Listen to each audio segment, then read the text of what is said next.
Maraming salamat, Majority Leader. Mr. Speaker, ang mataas na singil sa kuryente ay isang mabigat na alalahanin na pinapasa ng ating mga mamamayan sa napakatagal na panahon. Ang layunin ng batas na ating ipinasa may 20 taon na ang nakararaan ay mistulang panaginip na hindi nagkakatotoo magpahanggang ngayon. Ang batas na tinutukoy ko na nagreforma sa industriya ng elektrisidad sa ating bansa ay naglatag ng abot-kayang halaga sa singil ng kuryente para sa ating mga mamamayan. Presyong makatarungan, resonable, at dumaan sa rehimen ng isang patas at malinaw na resulta ng kompetisyon. Sa napakahirap na kalagayan ng ating bansa, dahil na rin sa pananalasa ng pandemya, ang pagbaba ng singil sa kuryente ay may malaking kaugnayan at epekto sa mabilis na pagbangon ng ating ekonomiya. Direktang pagpasok ng banyagang pamumuhunan at magiging daan para bumaba ang presyo ng mga pangunahing bilihin at pagkakaroon ng maraming trabaho dahil sa pagbubukas ng maraming pagawaan at mga negosyo na maghahanap ng maraming mga manggagawa at kawani. Ngayon na ang panahon, hindi maraming taon mula ngayon, para makalasap naman ng murang kuryente ang ating mga mamamayan, maging sa panig ng mga lokal na negosyante at mga pagawaan upang mapabilis ang pagbaba ng murang bilihin at serbisyo na naging mailap sa atin, lalong-lalo na po sa mga kapos na kapos sa buhay. Ano ang mga dapat gawin? Una, amyendahan na natin ang Section 10 ng Republic Act 7832 upang tuluyan ng maalis ang tinatawag na system loss dahil hindi naman po kasalanan ng mga consumers ang pagkawala o pagkanakaw ng kuryente. Ito po ay tinatawag na element of risks na alam naman po ng mga kumpanya na may kinalaman sa negosyo ng kuryente. Ang system loss ay dapat balikatin ng kumpanya ng kuryente, hindi po ng mga mamamayan. Pangalawa, hindi dapat ipapasan sa mga consumers ang pagbabayad ng local franchise tax dahil mali po ang basihan nito. Ang franchise tax is computed from the aggregated total of generation, transmission, and distribution charges already paid by the consumers, in addition to paid system loss, metering charges, subsidies, and current property tax.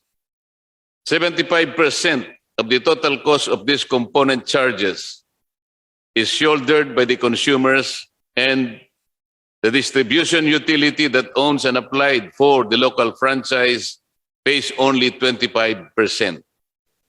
Hindi na po makatarungan ito, Mr. Speaker.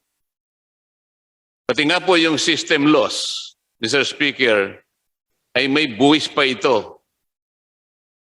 at binabayaran pa rin ng mga consumers. Saan ka naman po makakakita ng ganitong patakaran, Mr. Speaker? Ang kuryenteng ninakaw, binayaran na nga, binuwisan pa rin. Pangatlo po, noong Agosto ng nakaraang taon ay naisabatas na natin ang RA 11371 o ang tinatawag nating murang kuryente. Ito po ay para maibsan kahit konti lang ang hapdi na dulot ng mataas na presyo ng kuryente. This law, Mr. Speaker, intended to relieve our consumers from the payment of stranded contract cost, and stranded debts incurred by the National Power Corporation. And these charges will now be offset from the 208 billion allocated government share from the Malampaya Natural Gas Project. Kung ito pala ang layunin ng batas, bakit hanggang ngayon ay binabayaran pa rin natin ang stranded debts ng NPC, Mr. Speaker. Pang-apat, marahil ay kailangan na nating ipa-audit sa COA ang mga libro ng Meralco, Mr. Speaker.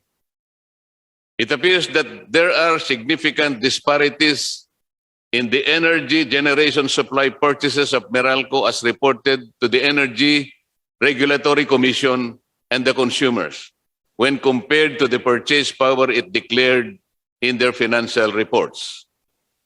While these discrepancies may yield several conclusions, the bottom line, Mr. Speaker, suggests that the consumers are overcharged in billions of pesos annually based on our preliminary findings covering the last several years.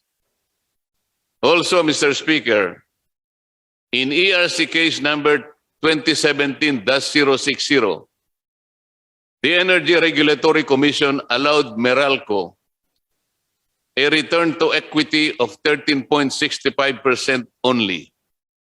Yet, analyzing the financials obtained from Meralco's own website, its return on equity was 28% in 2018 and 2019. And that even with the raging pandemic in 2020, its return to equity was still computed at high 21% or 54% more than the allowed cap. Ngayon pa lang, Mr. Speaker, ay dapat na nating suriin ang prangkisa ng Meralco na alam kong may visa pa hanggang 2028. Hindi naman kailangan na hintayin pa nating mag-expire ang kanilang prangkisa dahil ito ay maaring pawalang visa o kansilahin ng Kongreso kapag nagkaroon ng paglabag sa alinmang termino o probisyon ng batas na ng kanilang prangkisa, ang Republic Act 9209. Ayon kasi sa Section 4 ng kanilang prangkisa, the grantee, ito po yung Meralco, shall supply electricity to its captive market in the least cost manner. Ibig sabihin po, pinakamurang kaparaanan.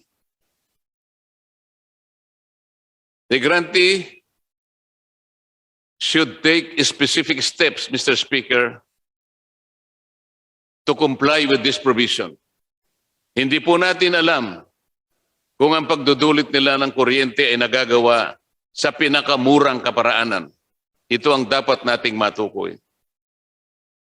The grantee Meralco shall charge reasonable, just, and competitive power rates for its services to all types of consumers within its franchise area in order that business and industries shall be able to compete. Ito po ang importante, Mr. Speaker. Kapag ang negosyo po at ang ating mga industriya ay nagkaroon ng murang kuryente, mapababa ang costs ng kanilang production, magkakaroon ng competition, at ito ay makakapag-benefit sa ating mga consumers sapagkat magiging mababa ang presyo ng mga bilihin.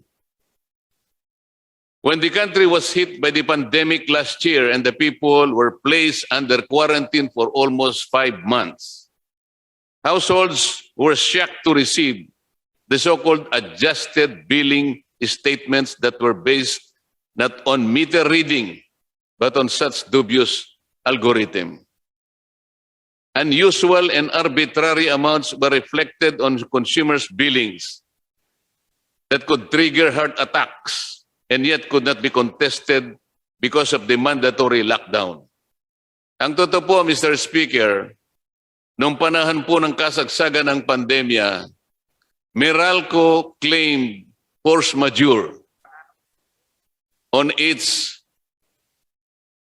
power supply agreements. Ano po ang importansya nun, Mr. Speaker?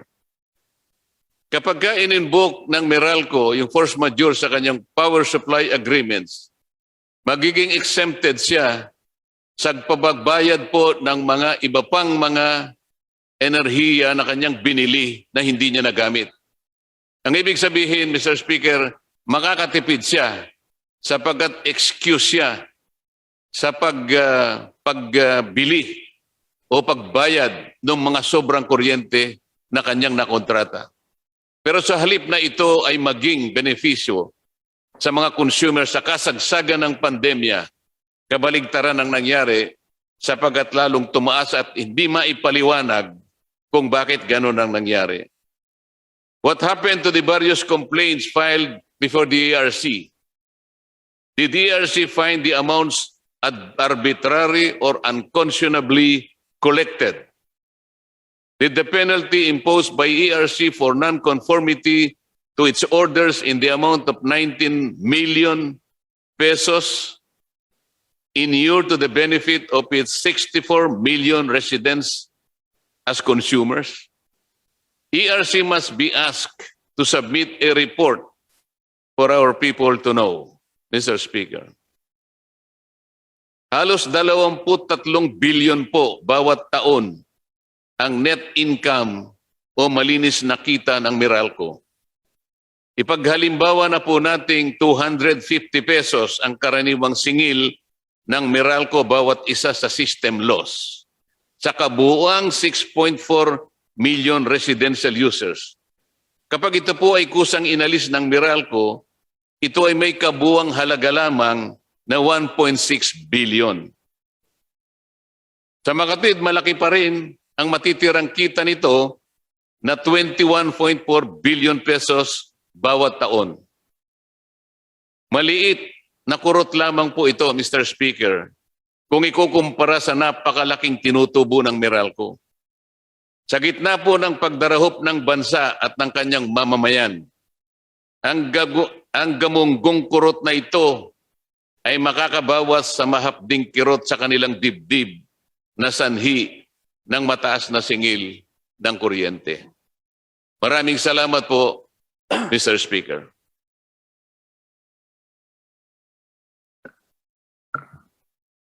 The Honorable Majority Floor Leader.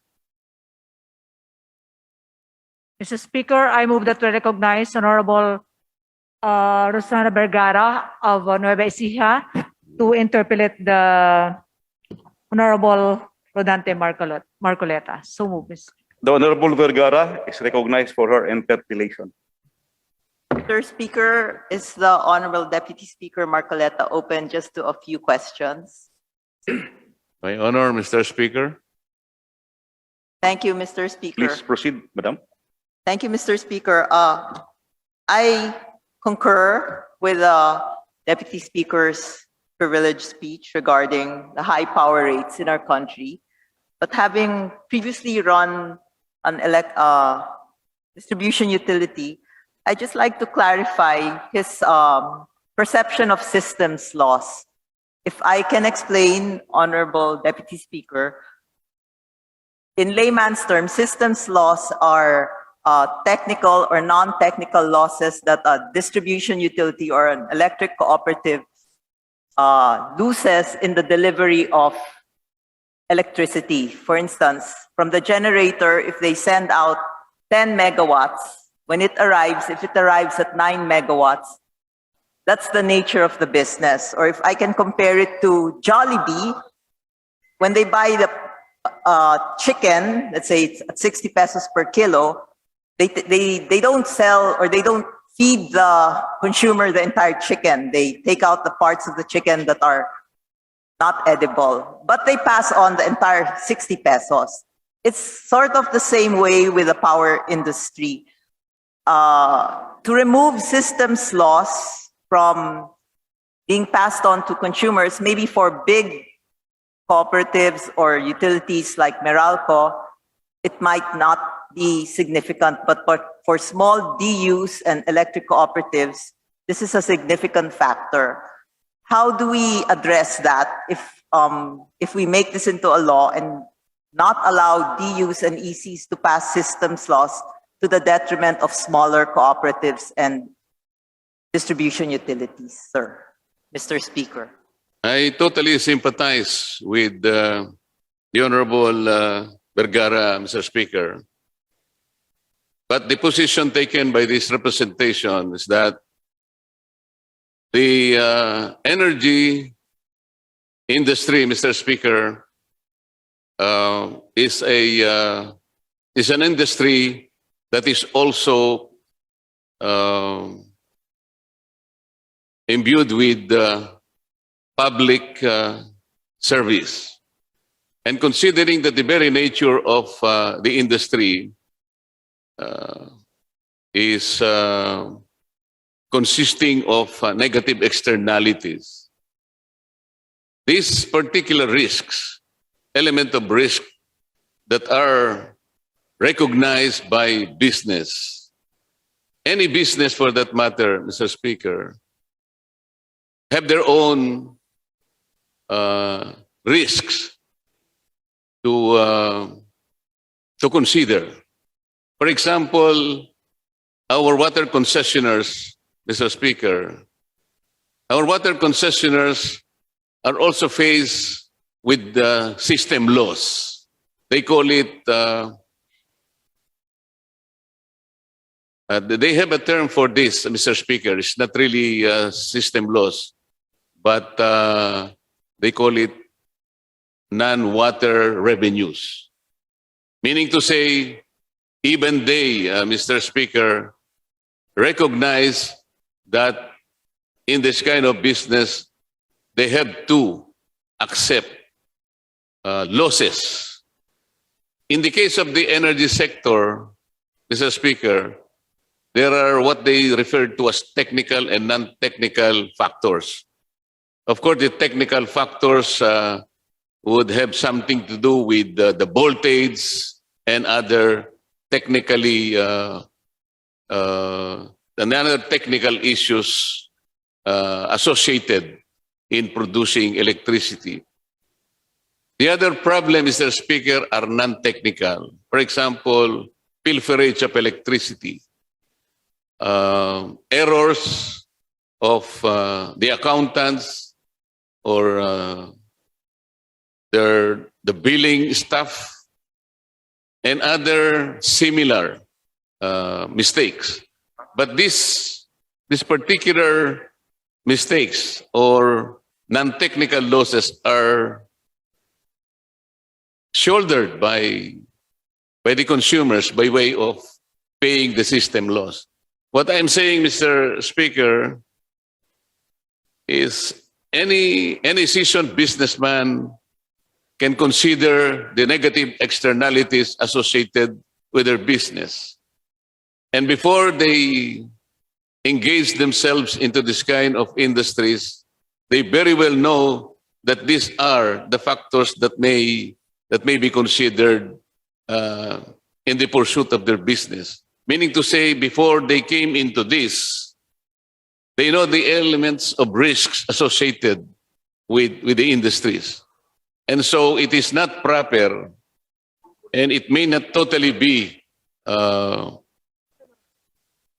acceptable for our people that the people themselves will be the one to shoulder this.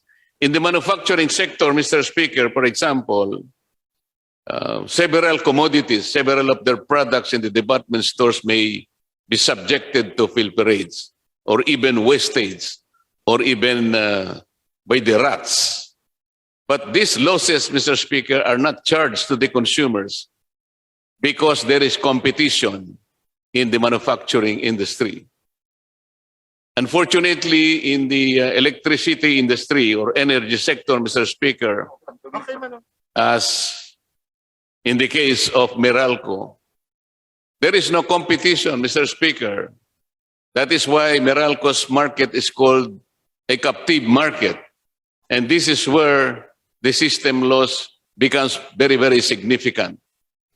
I am not sure with the electric cooperatives and other utilities, Mr. Speaker, but the principle I'd like to impart is that let not the consumers be burdened unnecessarily. Maybe, at the very least, the producer of electricity should also be able to recognize that these costs are inherent also, Mr. Speaker. Thank you, Mr. Speaker. In response to the Deputy Speaker's statements, currently, Mr. Speaker, the ERC mandates that private distribution utilities, Meralco included, can only pass on 7% of their system's loss. If they should have 9%, then they have to absorb the 2% excess above 7%. For electric cooperatives, their system's loss that can be passed on is, I think, 9% or slightly higher. Is this not sufficient, Mr. Speaker, that there's a cap, a maximum systems loss cap that can be passed on to consumers as a way of protection? After all, internationally, if you go to different countries, even in the first world, a systems loss cap is recognized as part of doing business in the distribution of electricity. The Philippines is not alone in this. That is correct, Mr. Speaker, but it seems that even our economic standing also as a country is different.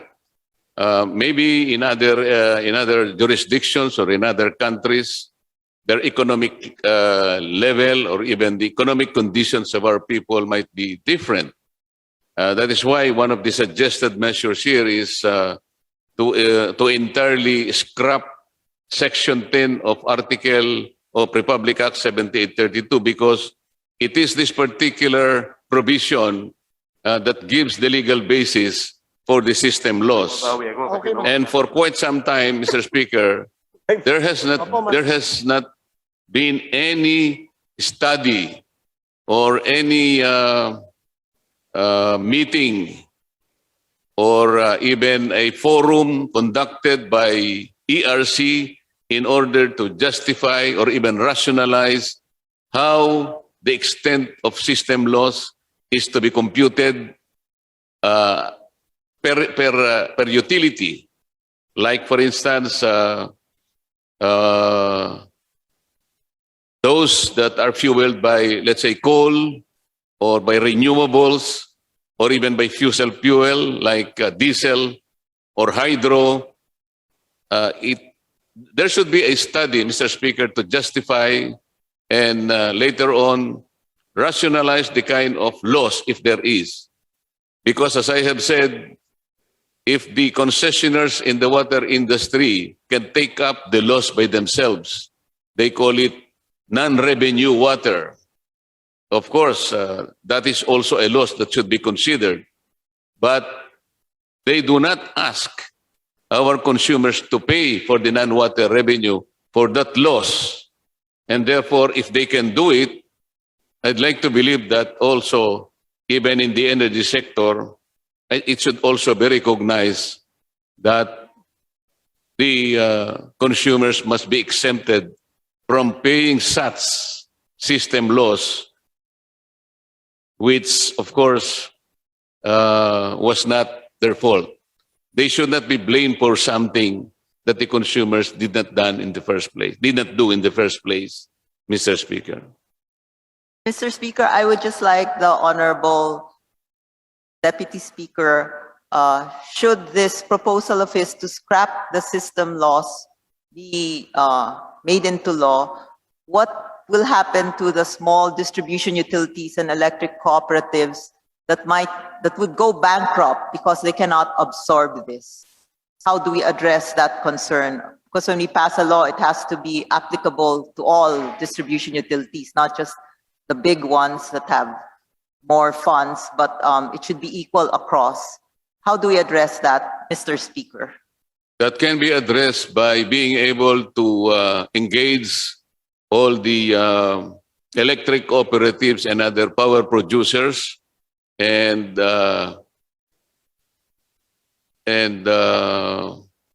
take all these studies that can be done, so that in the final analysis, we should be able to at least pinpoint the level of system loss, if we cannot totally eliminate them. But I am sure by being able to engage them and confront them with the need to study this more comprehensively and more exhaustively before the final form of the law can be done. That should be the kind of starting point that we should do. Of course, we cannot just scrap the provision without being able to study this and engage all the stakeholders that may be affected. And I believe in the final analysis, the stakeholders will be able to come to grips with the reality of whatever the result of this study should be the final form of the law. That should be the case that should be taken in preparation for whatever measure that we should do in this direction, Mr. Speaker. Thank you, Mr. Speaker, because having managed the distribution utility in the past, yes, sir, zero systems loss is achievable, but studies show that to attain a zero systems loss will require massive capital investment and capital expenditure, that it eventually translates to higher rates for the consumer. And that's why there's that principle where the ERC sets a cap, a maximum cap of 7%, because they find that at 7%, the capital expenditure of the distribution utility and electric cooperative, well, for electric cooperatives, it's higher, it's 9%.